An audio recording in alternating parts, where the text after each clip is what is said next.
Today, Hurricane Irma and Maria are long gone, but efforts to rebuild Puerto Rico's devastated infrastructure goes on.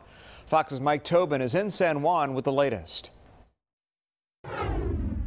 The biggest threat on the island is still the Guajataca Dam. That dam had not been updated since the 80s, and the output pipes jammed during the course of the hurricane, and you had a tremendous amount of water that filled into the reservoir. So you had a lot of water going over the spillway. It's meant to take water from the spillway. It just hadn't handled this kind of volume before.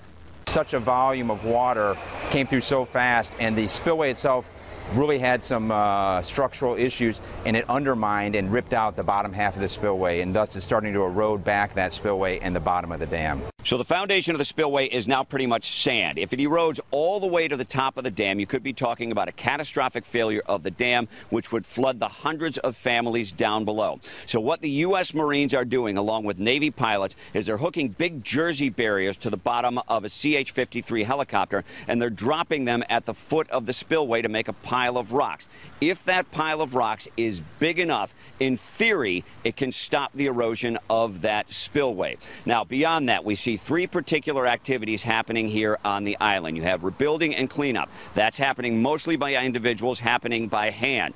You have the restoration of power. That is the big job, and it's taking a long time. You also have the distribution of aid, and from that, we really get a lot of remarkable stories, not the least of which is coming from the FBI's elite hostage rescue team and their tactical helicopter unit. These guys were in the island. They saw the need. They ran into a private sector aid donor, took his aid, and started flying it out to remote parts of the island. Anywhere there was a baseball field or a soccer field, they were landing the helicopter and getting the aid, food, water, medicine to people who need it. And the sad thing we're hearing from those agents in the helicopter unit is there's still a tremendous amount of aid, particularly in the center of the island and the remote towns up in the mountains where there are bad roads. The trucks aren't getting to them.